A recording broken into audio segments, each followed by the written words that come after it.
Hola a todos, sed bienvenidos a este ciclo de entrevistas en el que conoceremos a algunos de los laboratorios que se expusieron el año pasado en la antigua fábrica de artillería. Se han desarrollado en el marco de programas europeos de cooperación transfronteriza España-Portugal, Interreg Magallanes ICC, impulsado por el Instituto de Cultura y las Artes de Sevilla, un programa destinado a la investigación y experimentación artística y cultural. Mi nombre es Javier y tengo conmigo a los integrantes del Laboratorio Lento, Alex Peña y Benito Jiménez. Bienvenidos. Buenas, muchas gracias por invitarnos. Gracias a vosotros por venir. Bueno, lo que primero quería que empezáramos hablando era viendo un poco vuestro perfil. ¿De dónde venís? ¿Cuál es vuestro background? Pues empieza tú, Benito. Tú tienes más background. Yo sí. Es largo el background. Yo soy creador de visual, técnico de iluminación, experimentador, remezclador, buena gente. Buena gente. Y amigo de mi amigo. Y el 50% de los volúmenes. El 50% de los volubles, 10% de CM98. Sí, bueno, yo me he dedicado a las artes escénicas desde hace como 20 años aproximadamente. Del mundo audiovisual hace... no me acuerdo. Y bueno, sigo trabajando en el teatro día a día y vengo ahora mismo del teatro. Claro. Y yo, que soy Alex Peña, soy un creador escénico, llamémosle transdisciplinar, de base escénica, por supuesto, es decir, he estudiado arte dramático y he sido actor al uso durante 20 años hasta que me harté de trabajar con las compañías de aquí y ser más pobre que las ratas y empezar a hacer trabajos con textos sacados de la Wikipedia y paralelamente llevo una carrera más cercana a los lenguajes un poco más conceptuales, a la performance, a la instalación. Y entonces tomé ese camino y desde hace unos 6 años por ahí produzco mis propias piezas que son libres de formato y últimamente también tienen bastante de digital dentro del propio lenguaje. Lo digital ha cogido bastante peso. Y nada más, he participado, pues yo qué sé, en festivales como Conocemos y yo qué sé, nosotros organizamos intervenciones en jueves, no sé, mi trabajo, pues eso, en algunos audiovisuales y luego en general mis propias piezas con esos formatos y sigo en la lucha de pertenecer al circuito escénico del que nos intentan sacar. Y para esto del proyecto del Laboratorio Lento, ¿cómo os unisteis? ¿Cuál fue el origen del proyecto?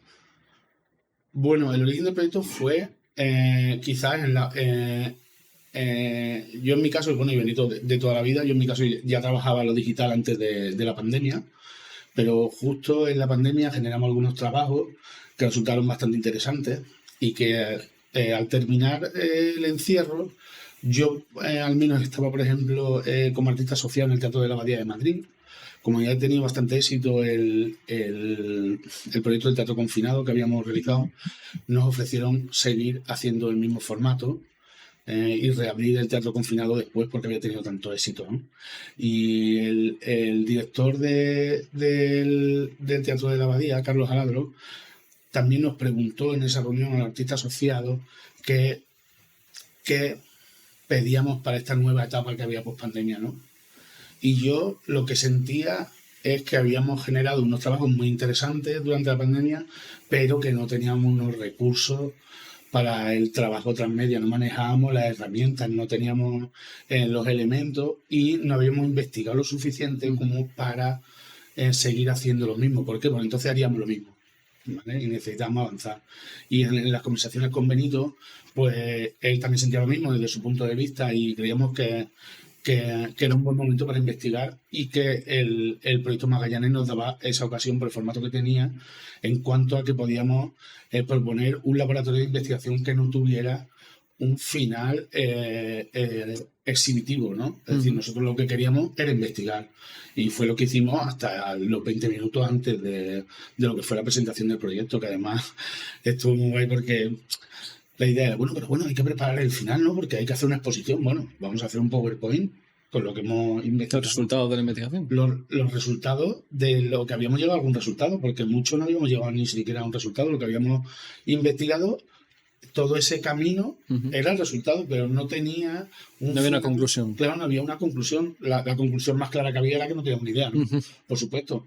No solo nosotros, sino como te enseñaba antes, si nosotros no teníamos ni idea, había un montón de artistas que nunca habían trabajado en nada de digital, que eran hasta negacionistas, que luego te hablaba antes, ¿no? Que hay gente que puso en el Facebook. Eso, bueno, luego si quieres lo leemos. Bueno, puedo leer uno de los comentarios de compañeros de aquí, de Andalucía, que cuando vieron nuestro laboratorio, un chico de ellos puso en el Facebook un comentario, después de ver que nosotros estamos investigando. Él vio que había 2 ordenadores, algunas cámaras y no sé cuánto, y puso esto en el Facebook, era: no hago streamings, no hago cultura de centro comercial, yo ya nací moderno, no tengo que parecerlo.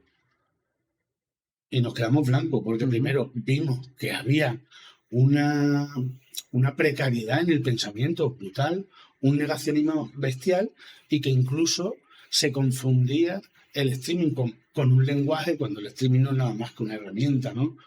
Entonces, eso que llegó casi al final de nuestro laboratorio, pues, oye, nos certificó que estábamos por el buen camino, ¿no?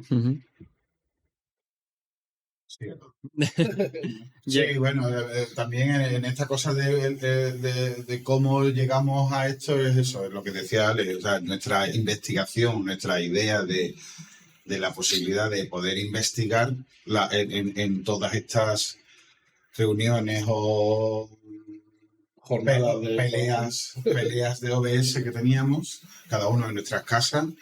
Lo único que nos surgían eran dudas. Entonces nos parecía más interesante plantear dudas, plantear preguntas, más que conclusiones, porque evidentemente en 3 meses de investigación, por muchas horas que echen, esto es tan amplio que es imposible abarcar una solución o una conclusión. La conclusión era tener cuántas más preguntas podíamos hacerle al fregado en el que nos habíamos metido, ¿no? Claro. Sí. Realmente, fíjate que en el arte, bueno, hace poco lo hablaba con un amigo, yo decía, me he dado cuenta que mi trabajo es generarme un problema y luego solucionarlo, ¿no?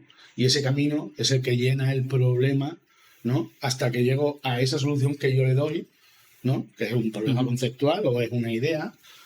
Y esa solución que doy es solo mía, ¿no? Sí. Y eso es lo que lo convierte en una obra de arte, ¿no? Con ese tipo de comunicación y con ese tipo de formato, ¿no? Y creo que el laboratorio funciona un poco así. Eso es, nosotros íbamos investigando, bueno, decimos, bueno, ahora venga, vamos a ver qué son las inteligencias artificiales, cómo funcionan y cómo se utilizan, ¿no? O vamos a ver durante la pandemia qué otros formatos que no han sido el streaming se han utilizado. Eso os quería preguntar, ¿qué se hizo durante la pandemia? Pues claro, durante todo ese parón, todos los artistas escénicos necesitaban, bueno, o que creían que necesitaban una estacionalidad en un sitio, digamos, una presencialidad. ¿Qué desarrollaron durante la pandemia? ¿Qué hacían? Pues mira, para mí el mayor ejemplo y el más sencillo fue la pieza Ena de Roger Bernat, que se puso en el Teatre Lliure, que tú entrabas en el Teatre Lliure y nada más abrir había un bot chiquitito, conversacional, que se llamaba Ena, en el que tú introducías una frase, Ena te respondía y generabas una conversación en inglés con ella, ¿no? ¿Qué hacían después con ese bot? El texto que salía de ese bot se convirtió en un libro y después eso se puede convertir en un espectáculo. Y ahí no había ningún streaming. O sea, yo no vi ningún streaming ahí. Y fíjate qué cosa tan sencilla. Y realmente era una pieza artística y era preciosa. Yo me compré el libro, me costó 120 pavos.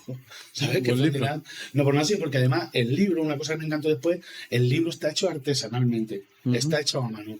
Y solo me parece que son 50 copias. Qué chulo.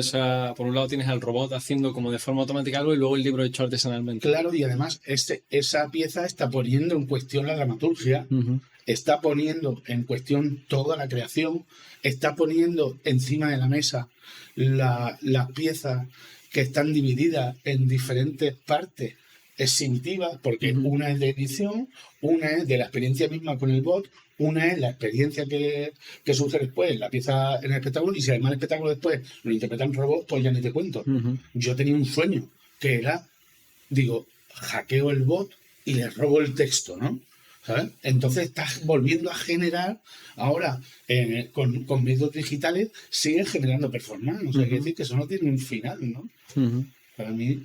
Y Sí. Benito, por ejemplo, hizo también algunos streaming en directo, ¿no? Sí, nosotros actuamos varias veces, hicimos maneras de poder, porque yo con mi hermano, con el tema de los volubles, hacemos una relación audio-vídeo muy directa y que no podíamos llevar a cabo por la tecnología que teníamos. O sea, prácticamente nos pedía una tecnología de furgona de satélite, o sea, Claro, prácticamente, y no la teníamos. Entonces estuvimos prototipando casi a la semana siguiente del encierro, prototipando actuaciones.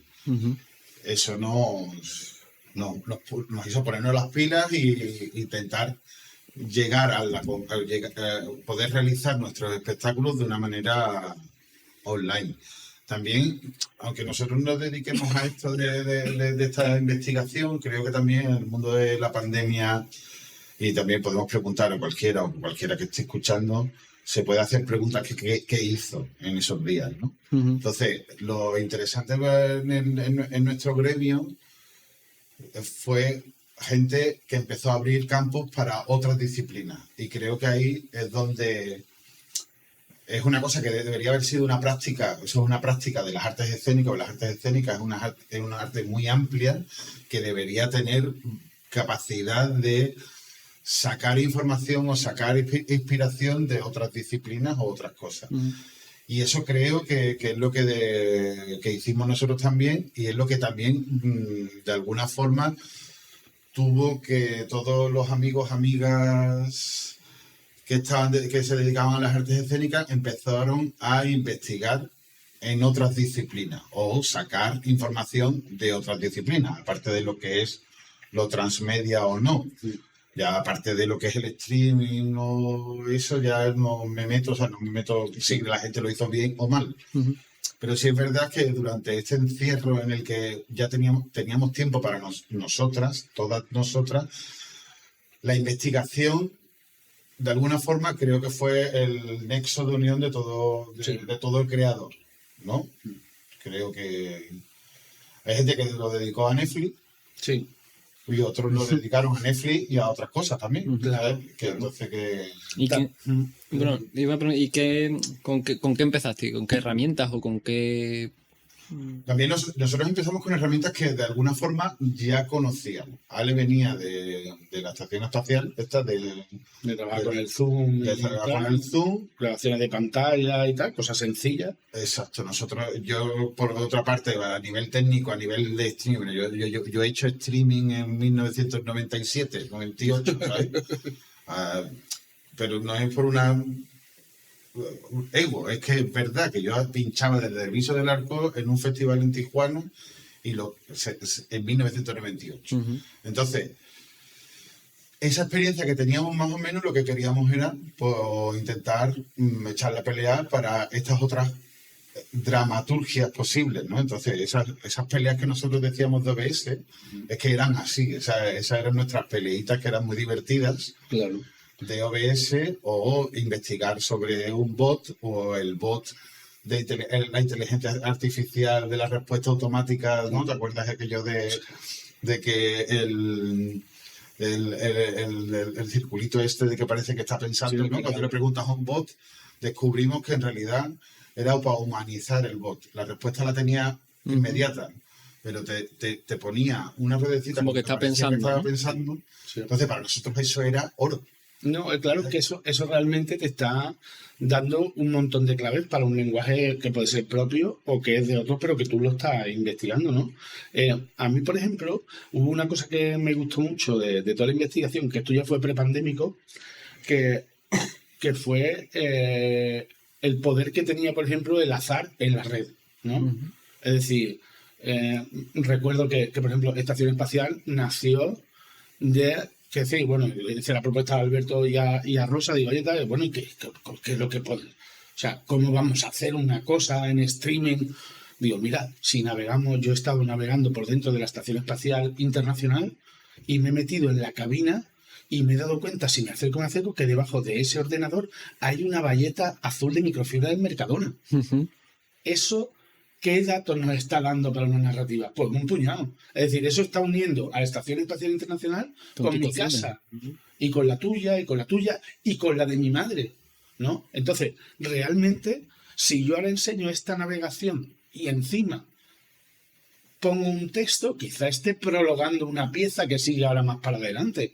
Y realmente haya sido el azar el que me ha hecho encontrarlo. Pero el azar porque he ido por allí y porque he ido con la atención de encontrar, ¿no? Con la mente abierta y los poros abiertos a encontrar cosas, ¿no? Y eso un poco creo que reflejo también este pequeño laboratorio que hicimos los dos, que ojalá hubiera sido un doctorado, ¿no? En el que alguien te dice, oye, pues tienes que caminar hacia aquí, o hacia allá, o hacia allá. Pues bueno, adentrarte aquí es adentrarte en todas las dudas y en decir, bueno, a ver, ¿qué voy a encontrar aquí? Claro, no hay ningún libro, ningún autor que ya haya empezado, ni... Claro, entonces pues nosotros lo que fuimos es removiendo. Bueno, no sabemos utilizar esta herramienta, pues vamos a utilizarla. Nos pegamos unas pechas de reír con el OBS brutal. O sea, con el OBS lo que más hacíamos era partirnos de la risa. Simplemente por las remezclas que nos permitían directo de un GIF de un mono con un... ¿no? Con los perfiles, ¿no? Esto te acuerdas de aquel momento de Twitch. Llamábamos de Claro. aquí, nos llamábamos como el otro. Claro. Pero sí es verdad que nosotros como medio tecnológicos decadentes que somos, o sea, aunque yo sea técnico, no basábamos toda esta investigación en una herramienta high-tech. Claro, O sea, sino que desde nuestra pobreza de conocimiento, que evidentemente comparar a lo mejor con otro o alguien que nos esté escuchando y dice, hostia, mierda, esta gente están... Nosotros era nuestra pobreza de tecnológica, somos unos patéticos tequis, Hombre, claro. pero lo que le estábamos estirando un poquito el chicle a ver de qué forma podíamos sacarle un poquito de chicha para ese ejemplo que he puesto era de la bayeta. De la bayeta. Para nosotros esa bayeta es oro. Claro. Ese bot que intenta ser humano es oro, ¿no? Claro, para un tecnólogo esa bayeta no es nada, ¿no? Para un tecnólogo lo importante de eso es el recorrido virtual, Claro. ¿no? Para mí, como narrador, para mí esa bayeta es oro. Y para un tecnólogo es oro ese sistema, ¿no? Claro, el poder ver en 360. Entonces no basamos nuestra investigación en lo tecnológico, sino en la tecnología, cómo podemos utilizarla. Probamos millones de cosas. El Gawain o sea, el generador de paisajes de inteligencia artificial, de NVIDIA, ¿no? Y estas cosas que eran maravillosas, cutrísimas para nosotros, pero que para nosotros nos daba un montón de vida, ¿no? O sea, A mí eso me lleva además a un pensamiento y una reflexión que hago muchas veces, porque como eso, últimamente además tengo muchas cosas digitales y tal, me dice que pues tú eres máquina, tal, digo yo exactamente igual que tú. Otra cosa es que las mide las tecnologías, ¿no? Claro. Pero ¿qué he hecho yo, por ejemplo, en cuanto al teatro, en cuanto a las estructuras del teatro? Como yo soy una antigua, es decir, tengo la misma estructura que del teatro, he cambiado a un escenógrafo por un ingeniero, he cambiado a un iluminador solo por un audiovisualista, he cambiado un software por un escenario que se eleva o un efecto que me baja desde abajo. Entonces realmente tengo la misma estructura. Lo que pasa que esa estructura se amolda a la tecnología que quiero usar y luego, sobre todo, esa tecnología, muchas veces yo por lo menos lo que hago también es plantearme el uso de esa tecnología, ¿no? Y luego, ya sabemos que los que van por delante siempre en la tecnología es el marketing. Siempre van por delante, ¿no? Entonces, tú coges cualquier herramienta de marketing y la utilizas para narrar y se convierte en una fantasía porque está súper avanzada, ¿no? Ahora mismo yo, por ejemplo, estreno ahora el día 21 en el Teatro Calderón una pieza que he hecho digital interactiva, 360, tal y cual, en el Teatro Calderón, que la pieza donde se representa es en la página web. No es en directo, la pieza está puesta allí, sin edie, tú la puedes ver 24 horas en el momento que tú quieras. Vas a participar dentro de la pieza. Pero yo he comprado un software, he pedido una subvención al Ministerio de Cultura y Deporte y me han dado la subvención y he comprado la cámara 360, he comprado esto y tal. ¿Cuál ha sido mi lucha a la hora de generar la pieza? Que el espectador no se pierda en que eso es tecnología. Claro. Para mí lo importante es lo que estoy contando. Es tan importante que durante todo el prólogo, que son los primeros 12 minutos, no puedes interactuar con la pieza.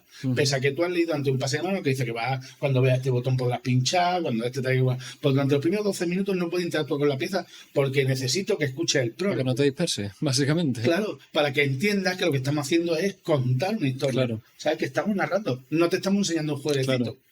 Estamos narrando, ¿sabes? Claro, pues lo que acabas de decir, si te quedas solo en lo técnico, vas a decir, hombre, esta gente la verdad es que tampoco han inventado aquí la rueda. Claro.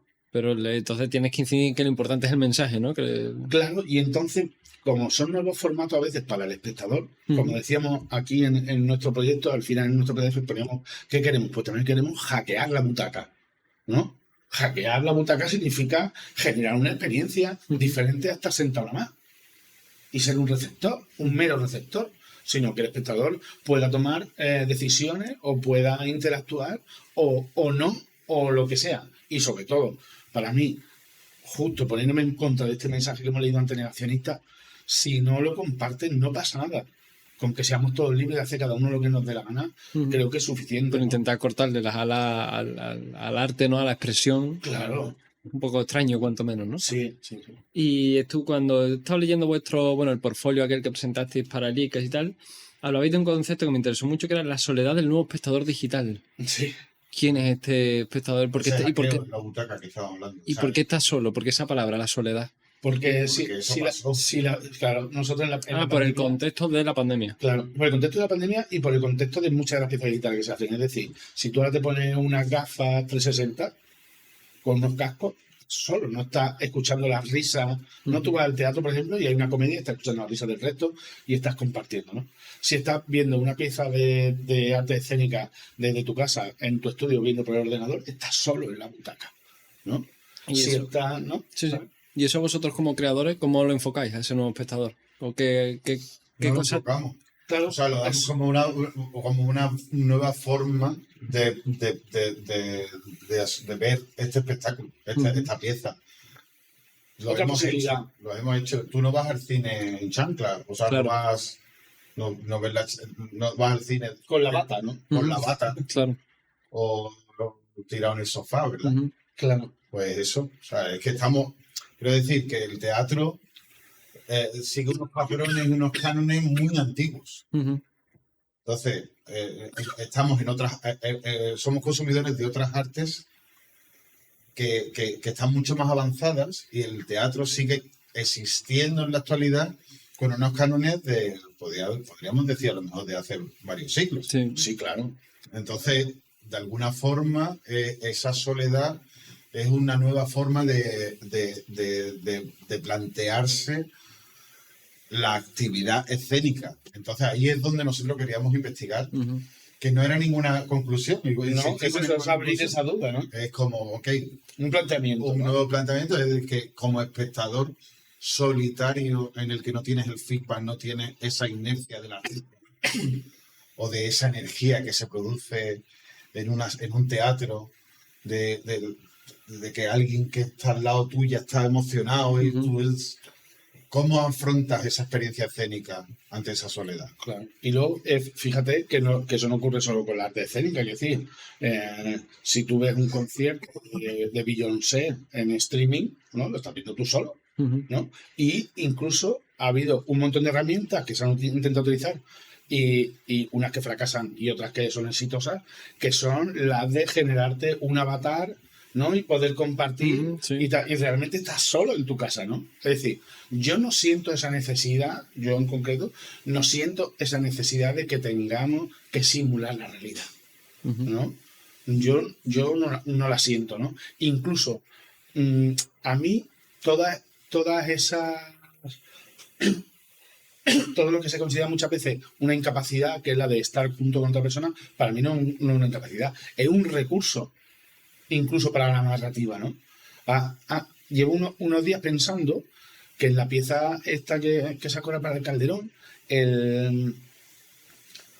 la pieza está grabada. Los actores han estado grabando en mayo y tal, ¿no? Han grabado, ¿no? Pero como la pieza es interactiva y es el espectador el que activa al actor, a la escena, a sacar un vídeo, a sacar una cartela, a dispararle a un tipo que se levanta y dice un texto de Lorca y lo calla. Realmente esas personas no están compartiendo el tiempo, pero en realidad sí lo están compartiendo por la interactividad. Ujú. Eso es lo que lo diferencia de una película. Claro. Es decir, si yo interactúo para que la pieza vaya sucediendo, realmente estoy poniendo el tiempo en paralelo otra vez. Ujú. Y luego, ¿estamos compartiendo espacio? ¿Los actores y yo como espectador? Pues claro que sí. Claro, en ese espacio virtual estamos interactuando de la misma forma que si yo te aplaudo, te abucheo, te Claro, claro. Eso sí, nadie de ahí te va a escuchar. Ujú. Porque no hay nadie, porque no estamos incluyendo un streaming en directo, que también lo podríamos incluir. Pero a mí, solo reflexionar sobre el espacio y el tiempo compartido, que es lo que la gente se quejaba con el tema de la presencialidad en las obras virtuales que se hacían, por ejemplo, en la Abadía y en otros muchos sitios más, solo reflexionar sobre la presencialidad ya me parece interesante. Ujú. Salga en negativo, en positivo, lo que estamos haciendo, lo que se hacía, lo que se hará, o tal. Pero me parece interesante reflexionar sobre eso, ¿no? En el mundo de la música pasó una cosa muy interesante, que hubo salas que decidieron hacer streaming. Bueno, el Monkey Week hizo un festival, un Monkey en streaming, en el que no había público, Ujú. no había público presencial, pero el chat echaba fuego. Esa sensación que tuvieron esas personas que estuvieron viendo los conciertos en ese chat, yo no sé cuánta diferencia hay del el final del Claro, concierto. cuando lo ves pasando súper rápido, los emoticonos, los no sé qué, los simbolitos, no sé cuánto, te da esa sensación de que tú también estás ahí metido. Sí, pero no pensemos en Twitch. O sea, no pensemos en un mega streaming. No pensemos en 200.000 personas viendo que no te da tiempo a ver esa conversación. Pensemos en la sala X, en esa pequeña sala de 200 personas, ¿no? De 200 personas en las que te encuentras a tus colegas que hace un mes que no lo ves y te pones a hablar un ratito al fondo del concierto, ¿no? Pensemos en eso. Sí. Esa gente, eso que pasó, porque además nosotros lo estuvimos viendo y estuvimos yo estoy, interviniendo, realmente sucedió esa Y se compartió el tiempo interacción y el espacio. y esa interacción con los amigos o desconocidos y estuvieron interactuando de una forma completamente distinta a la que se interactúa en un concierto. Ujú.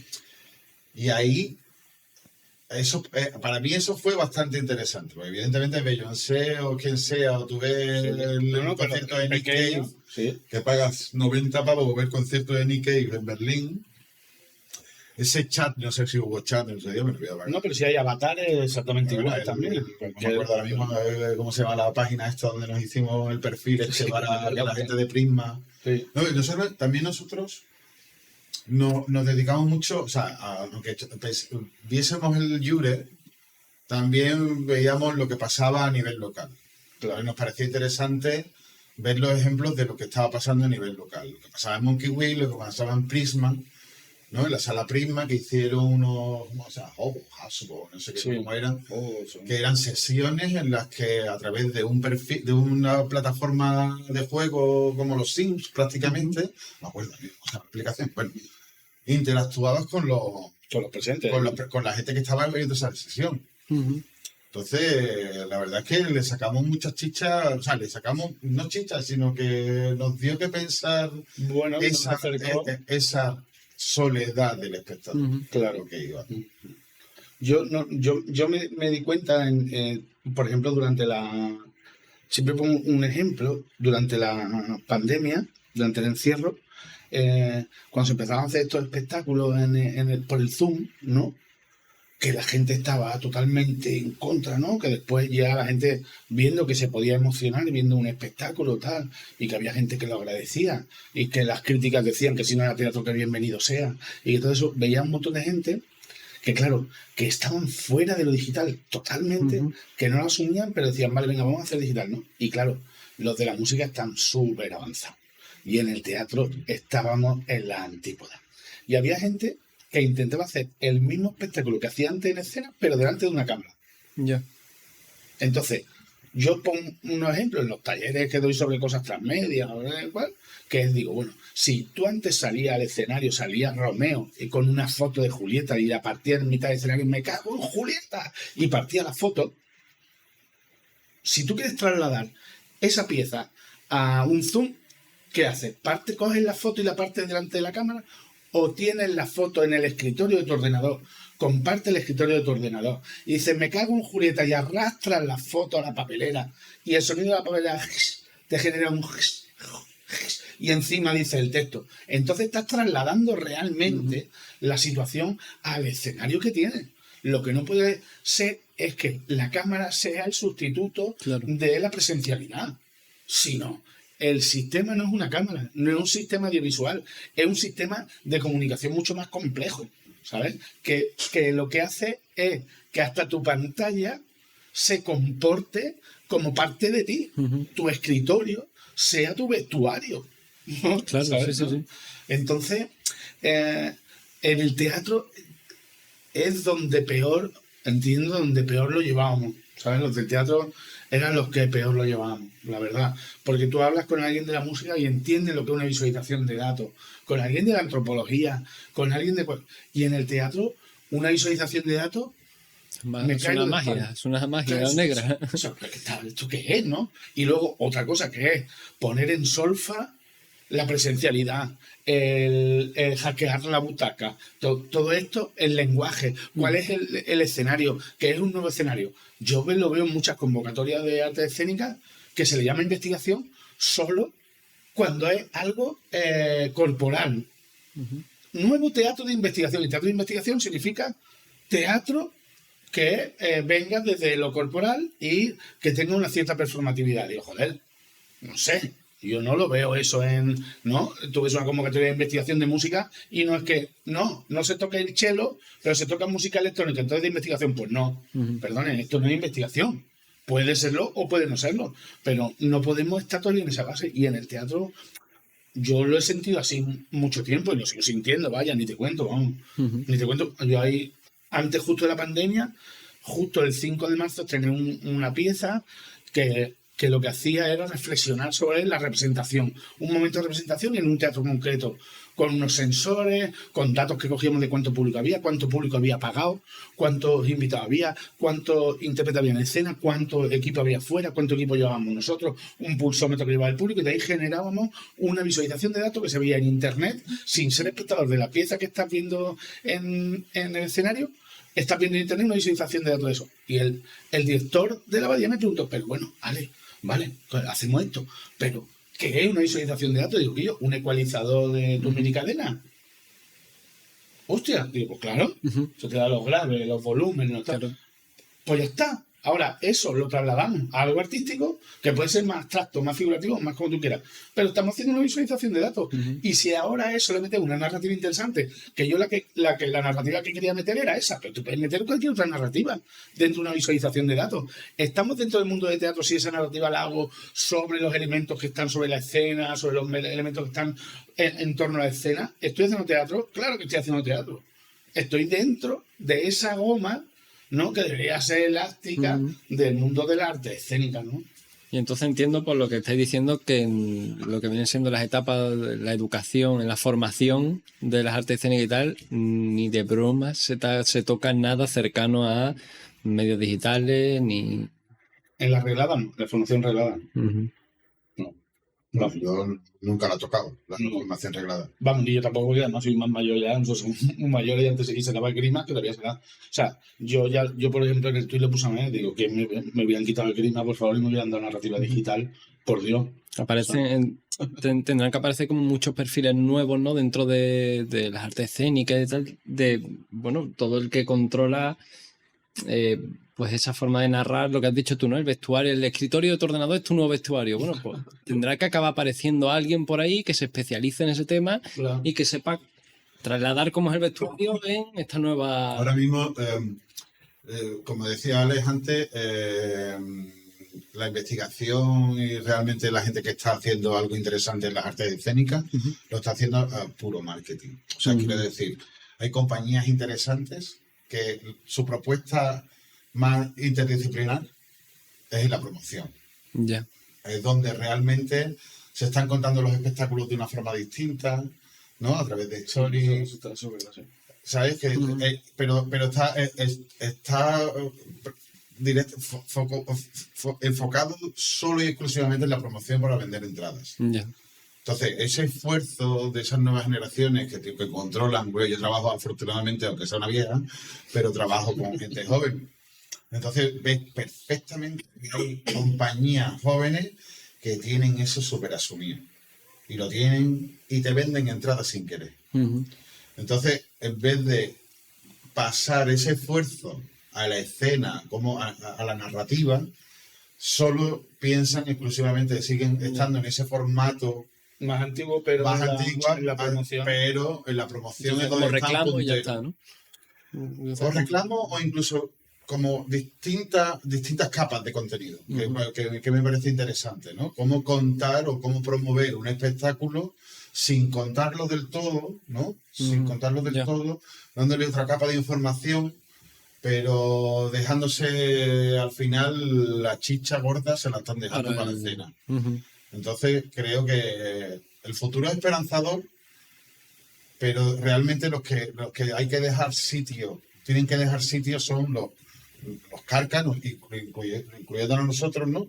Dejar ese sitio de explorar o de nuevas pantallas, de nuevos escenarios, ¿no? Nosotros planteamos hackear a la butaca, pero lo que hay que plantear a la butaca, hackear ese escenario y empezar a contar otras historias desde otros lugares, ¿no?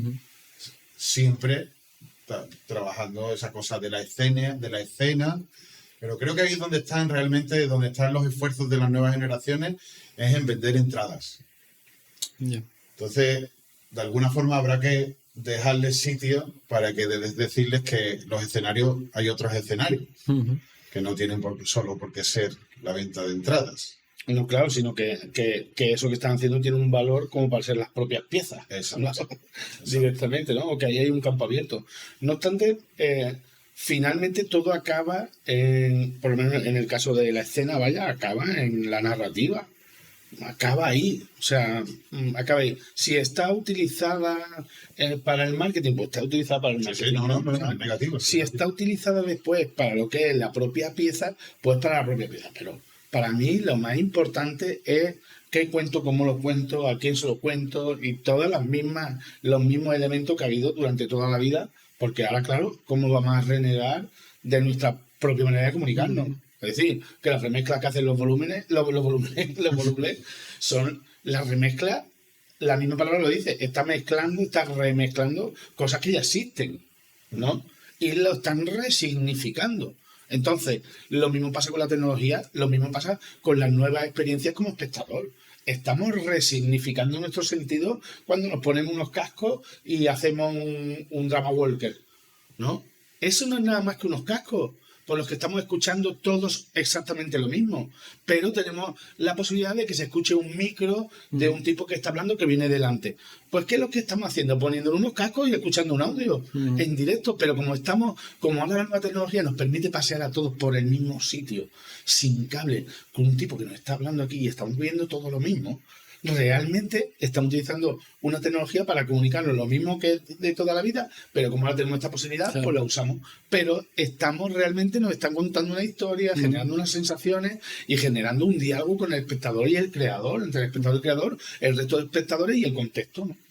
Por esa parte no es mucho más diferente de la llegada del color o el sonido en cine, ¿no? Es simplemente entender que son nuevas opciones que tiene. Claro. Y a mí lo que me ha sorprendido mucho es conocer que hay esa vertiente absolutamente en contra de lo digital y que lo atacan y que atacan al que lo defiende. Sí. ¿Por qué creéis que están aburridos? Eso con el mundo. O sea, yo no le dedicaría más tiempo. O sea, quiero decir, igual que no le dedico tiempo a gente que está en contra de... Quiero decir que hay que dar valor a lo que se merece valor. A los que te niegan, hay que obviarlo. Sí, porque entonces... Estamos alimentando el troll. No, porque mira, Benito, ¿qué hicimos en el perdón? Sí. ¿Qué hicimos en el laboratorio? Presentación. No, y en el laboratorio. Hicimos un taller de OBS, Sí, eso. para nuestros compañeros de la arte escénica, en los que se incluían negacionistas. Sí. Pero negacionista. Negacionistas leves, por falta de información, Exacto. por miedo. Porque tenían buena actitud. Claro, por supuesto, o sea, justo fue el contrario, es decir, a lo que primero te negabas y te parecía una fanfarria y un mírate, estos modernitos y tal y cual, cuando no me han visto hablar con el WhatsApp con mi madre, ¿me entiendes? Le dijimos que os invitamos a que podáis hacer una presentación en la Feria de Palma del Río de vuestro proyecto de una manera digital, que no sea a través del móvil metido, es que no tengo cobertura, y tienes 10 minutos para presentar tu proyecto y a los 3 minutos se te ha cortado y no has podido presentar nada. Cuando te podías haber preparado una presentación en el OBS, sacando tu PDF, tu vídeo, tus 4 estos, un poco de musiquita debajo y haber contado las cosas. Nosotros queríamos facilitar eso y por eso hicimos ese taller que básicamente era dotar de esa pequeña herramienta, porque nosotros no somos tecnólogos, de esa pequeña herramienta a nuestros compañeros y nuestras compañeras. Y tuvo, ¿cuántos vinieron? 20 me parece que fueron, unos 20, y fue una maravilla, porque además todos eran puretas como nosotros, ¿sabes? Gente que a lo mejor no se maneja muy bien o lo que sea, da igual. Bueno, nosotros tampoco, no pasa nada. No tengamos miedo a esto, que las herramientas están hechas para que la entendamos todos. Claro. Y sobre todo, la gran profundidad de la tecnología hay que utilizarla para lo que necesitas. Claro. Claro. Que si tú abres Premiere y lo que sabes es corta, pega. Claro. Eso es positivo. Claro. La narrativa, el contenido, cómo lo mezclas, eso es lo importante. O sea, no te vas a poner a hacer After Effects y vas a meter aquí ahora la... No, porque para eso contratas a alguien. Porque para eso, exacto. Entonces, quiero decir, nosotros esta cosa que llamamos OBS para puretas, Claro, OBS para puretas funcionó porque ¿tú qué quieres hacerle? ¿Tú qué necesitas? Esto, ¿no? Esta cosa tan banal como que hacer una presentación y que parezca que lo controlas o que... Pues ya está. Ese es tu objetivo. Punto. No te metas en más jardines. No, que hay No hace millones falta. de cosas de Si quieres, configuración. bien, claro. Bueno, que tienes... Y nosotros le decíamos una cosa que la gente se quedaba un poco... ¿Que tienes dudas y quieres otra cosa? Pregúntale a YouTube. A nosotros no nos preguntan, nosotros no sabemos. Es decir, pero que en 3 horas o 4 horas que estuvimos, lo que le dimos es las cosas básicamente un vídeo, insertar un vídeo, cambiar de fuente. Ponerle un título, que hay que pase por debajo. Pero sobre todo yo creo que una cosa que sí que valió, porque es posible que ahora lo hayan olvidado, que lo hayamos olvidado. No, pero esas olvidado. cosas no se olvidan, Pero, se quedan. pero sobre todo lo que se queda es esa sensación de que la siguiente vez, tío, no te niegues, tío. Si está Benito ahí trabajando en eso, pero oye, ¿tú con qué estás haciendo eso? Con el OBS, ¿y esto cómo se hace? Pues esto es muy fácil, esto se hace aquí, así. Y ya lo tienes tú ahí contigo. Eso por lo menos me ocurre a mí, que yo soy un pureta, ¿no? Y que le gusta decir que somos unos puretas, es la verdad, ¿no? Que decir, yo puedo ser un pureta, pero si veo que tú estás haciendo algo y me intereso, puede ser que lo entienda y que al final pueda trabajar con esa herramienta, que no la maneje yo, sino que la manejes tú, ¿sabes? No tengo por qué manejarla yo.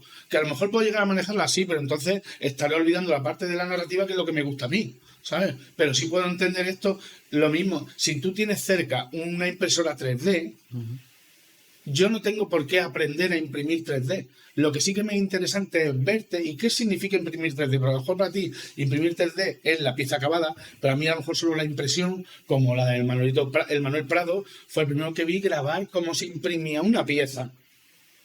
Y con esa grabación tú puedes generar una narrativa. Solo con la grabación de esa pieza, ¿sabes? Entonces, si tú estás imprimiendo en 3D, no digas, es que está imprimiendo en 3D, esto lo podría hacer en madera. O esto me lo hace mi padre con 2 tubitos de PVC. Bueno, aquí están imprimiendo en 3D. Y luego, ¿cómo es esto de difícil? Bueno, esto vale una impresora, vale 300 euros, ¿no? A lo mejor, a través de eso aprendo que hay una impresora también que es de resina, que en vez de una cara te hace de 2 caras, y luego eso lo utilizas para el proyecto de tal, y todo te lleva a todo. Entonces, lo que yo entiendo que debe haber, o por lo menos a mí me ayuda, es tener interés por las cosas que no conoces y que yo no digo que me vayan a valer para nada, sino simplemente tener interés. Y si no me valen para mis cosas, me valen para abrir la mente y me valen para ver en qué se está moviendo la gente, no sé. Y también hay una cosa ya aplicado a lo clásico. Si nos ponemos, yo que soy, como soy técnico, me dedico a la técnica, tú tienes que saber qué le pides a la técnica. Ujú, O claro. sea, tienes que tener un criterio para saber lo que le pides a esa persona que está poniendo luces, Ujú. esa persona que está poniendo sonido, o está poniendo vídeo, o está construyendo un escenario de los Álvarez Quintero. Le tienes que saber. Y eso en este taller de teatro OBS para puretas, esos ejemplos eran los que funcionaban realmente. Ujú. Porque ahí teníamos amigos y amigas que eran escritores, actores, actrices, escenógrafos, bailarines. Y un bailarín, si no sabe meterse en luz, por mucho que sepa bailar, Ujú. no se le va a ver. Entonces, ese conocimiento lo debes de tener. Entonces, si tú sabes cómo utilizar una cámara o para qué sirve una cámara, o si sabes cómo hablarle a un micro, un cantador, si no sabes cómo hablarle Claro. al micro, apague, vámonos. Ujú. Entonces, tenemos asumido unos conocimientos tecnológicos que aplicados a nuestra especialización nos hacen poder pedir, Ujú. fijar un poco la dirección en lo que queremos, ¿no? Sí. Entonces, si yo me dedico a la narrativa, yo soy escritor, ok, muy bien. ¿Cómo yo puedo llevar los directores, ¿no? O directoras? Son un poco, tienen que saber de todo, un poco, ¿no? Entonces, ahí es donde va un poco la cosa, creo yo. Es como, ¿de qué va la movida esta, no? El OBS, ¿esto de qué va? Este nuevo escenario, esta pantalla, ¿a qué se le puede pedir a la pantalla, no? Ujú. ¿Qué se le puede pedir a un programador? A Claro. una persona que haga 0 y 1, yo quiero que este foquito ahora mismo haga esto, no sé qué, pues eso es lo que yo tengo que ir. Ujú. ¿Sabes? Un poco, yo como técnico de iluminación sobre todo siempre digo que sé lo suficiente de sonido como para dedicarme a las luces. Y yo estoy siempre hablando y preguntando por temas de sonido. No porque me quiera dedicar al sonido, sino porque quiero saber qué hace el sonido. Para Claro. yo poder después a una persona que, que se dedica al sonido, pedirle, ¿esto se puede hacer? Y me mire con criterio. Claro. Y me diga, ok, vale, eso se puede hacer. No se puede hacer. ¿No? Eso Ujú. creo Pues que sí. Y he leído que también, bueno, me has comentado que también estuvisteis con las chicas de la ESAD. Sí. Eh, Estuvimos haciendo con ellas un taller porque, bueno, no sé si quieres terminar la pregunta. no, que ¿cómo fue Sí. la experiencia que estuviste Pues teniendo mira, con ellas? nuestra idea era que queríamos que el alumnado de la ESAD, que solo vinieron chicas, solo vinieron con su profesor Eufrasio Lucena, se llama, que es un escenógrafo que se interesa por la educación de su alumnado. Queríamos, por un lado, que aprovecharan el espacio ese espectacular que es la fábrica de artillería, ¿no? Ese templo, ¿no? Semi abandonado con el suelo de albero. ¿Cómo podían un escenógrafo o una escenógrafa reflexionar con ese espacio y lo digital, ¿no? ¿Sabes? O sea, decir, bueno, pues los traemos aquí y vamos a ver qué podría suceder digital aquí, ¿no? Y yo estuve viendo trozos en los que estaban poniendo una cámara de foto, ¿no? Que grababa un vídeo, o sea, que decir, una cámara de vídeo que grababa un vídeo de una de las arcadas, ¿no? Y delante de la cámara estaban poniendo un croma de cartulina chiquitito que ocupaba en la imagen el tamaño del arco. Y después lo hacían arder. Y desaparecía. Pues realmente esas escenógrafas están jugando en favor de una proyección digital de una obra. Claro. ¿No? Y realmente la están haciendo in situ en un espacio así de maravilloso, pero lo están realizando con una cámara. Entonces, solo lo que generamos fue esa posibilidad de que hubiera. Les enseñamos también un poco manejar el OBS, hicimos algunos trabajos ahí, pero sobre todo la idea era que pudieran experimentar por ahí. Y Eufrasio es un tipo muy abierto en eso, investiga además, y enseguida se las llevó a generar todo ese tipo de experiencias. Y ya ves tú, tío, o sea, hacían un vídeo con un croma que después desaparecía el croma, pero porque ardía físicamente, ¿sabes? Y dejaba ver lo que había debajo de ese arco. Y ahora, en ese croma, tú en el montaje o en el directo o en el que lo hicieras, podrías proyectar lo que te diera la gana, ¿sabes? Claro. Y quemarlo. Claro. Podías quemar una realidad, ¿sabes? Entonces ya estaba entrando el lenguaje, ¿sabes? Que eran complejos y fue una maravilla, la verdad. sí, eso también tiene que ver con el tema de la RAM. Eran por debajo Pues estudiantes, cuando yo tenía 20 y poco. Claro. Y entonces, claro, tienen eso asumido de una forma que nosotros no tenemos asumido. Porque, Cuando yo estudiaba no tenía ni móvil, no existían los móviles, vaya. Sí, pero bueno, eso existe porque Eufrasio tiene interés. Hay un montón de profesores de escenografía que lo que siguen enseñando es a cómo imitar la falsa piedra, ¿no? O como me decía hoy la María Coronada, que estudió periodismo y comunicación, que decía que estaba todo el mundo maquetando con ordenadores y su profesor le hizo comprarse no sé cómo se llama el instrumento, pero que es un tipógrafo, que es un elemento que te permite medir las tipografías para saber en qué tamaño tienes que poner. Decía, pero vamos a ver. Estamos maquetando. Yo, por ejemplo, en los colegios introduciría, yo no digo borrar porque no voy a ser ya aquí negacionista, pero compartiría las horas de caligrafía con horas de mecanografía.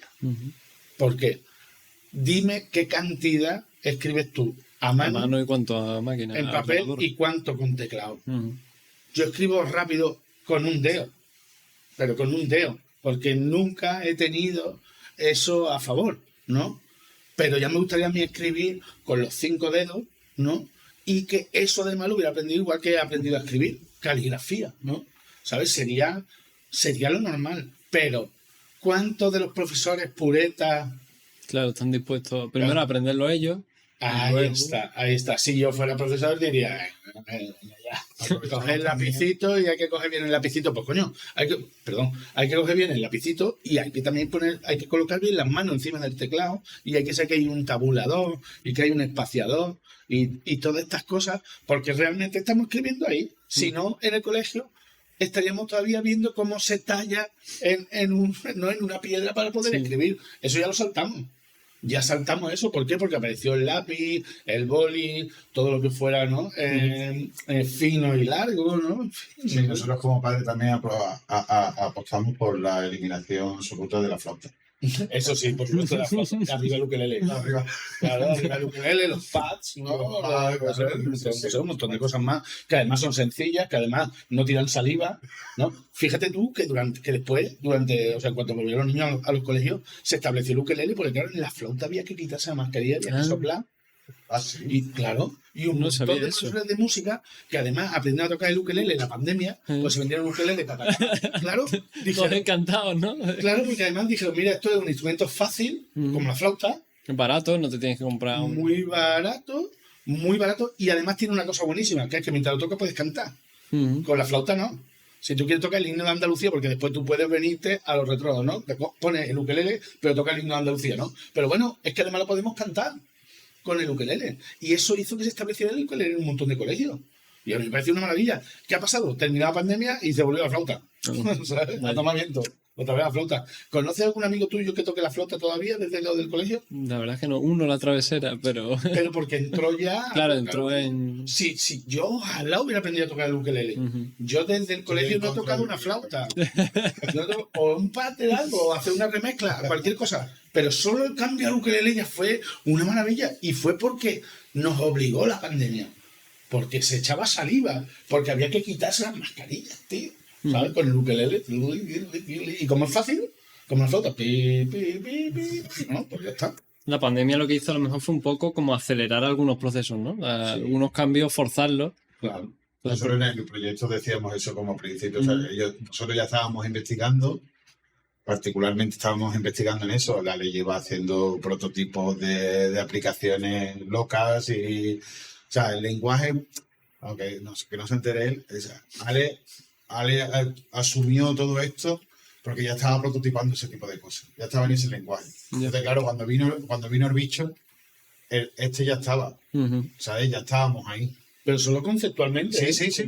Pero entonces, esa aceleración es la que hizo por esto un poquito en vanguardia. En una vanguardia muy precaria. Claro. ¿Sabes? Pero que bueno, que ya estábamos ahí. Y es verdad. Y yo ahora, a modo de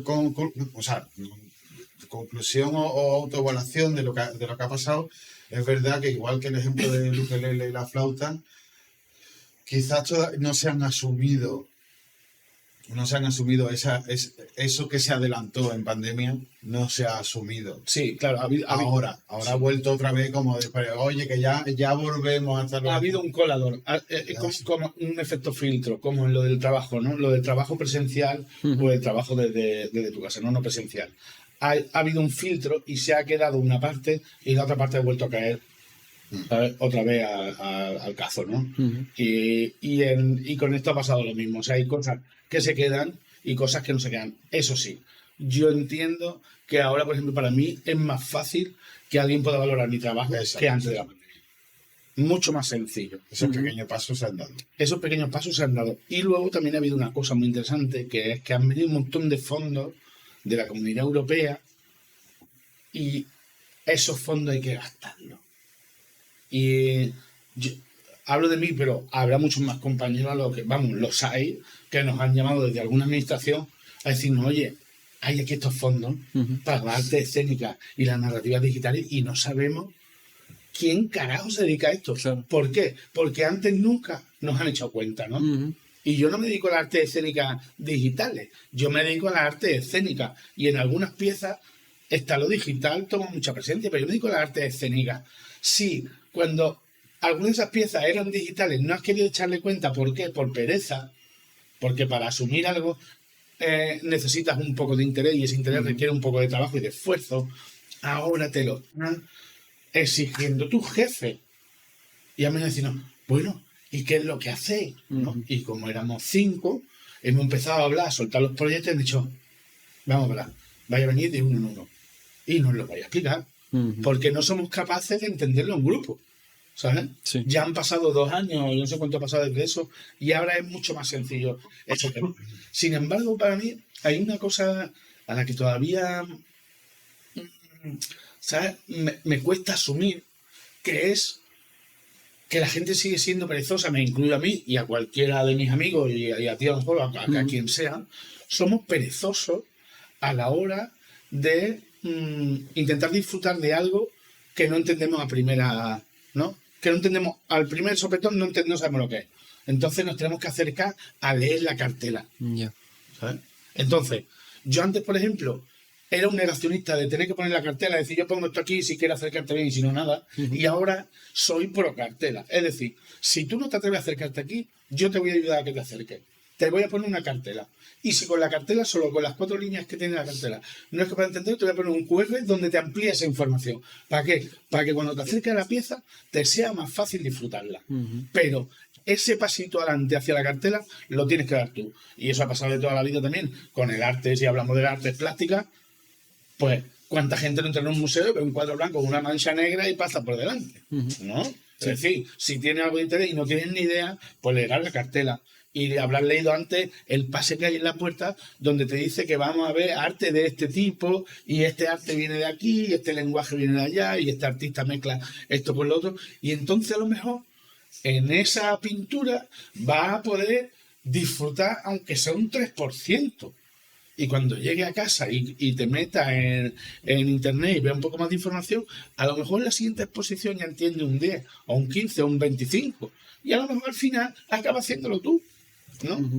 Y entonces ahí hacia la digitalización hace falta un esfuerzo. Hacía falta ese esfuerzo. Y entonces las administraciones lo han tenido que hacer por huevo y un montón de gente lo ha tenido que hacer porque ve que es que si no, no es que no vaya a poder practicar alguna lenguaje, sino que no va a poder ser ni siquiera espectador. Claro. ¿No? Que es lo más importante, por lo menos para mí, vamos. Pues yo creo que podemos ir dejándolo por aquí. La verdad es que ha sido muy interesante la conversación. Muchas gracias a los dos por haber venido. Muchas gracias a vosotros. Alex y Benito. Y bueno, agradecer también a todos los que nos escuchen. Y aquí hemos estado para conocer un poco vuestro trabajo del Laboratorio Lento. Muchas gracias a todos y nos despedimos. Adiós. Muchas gracias.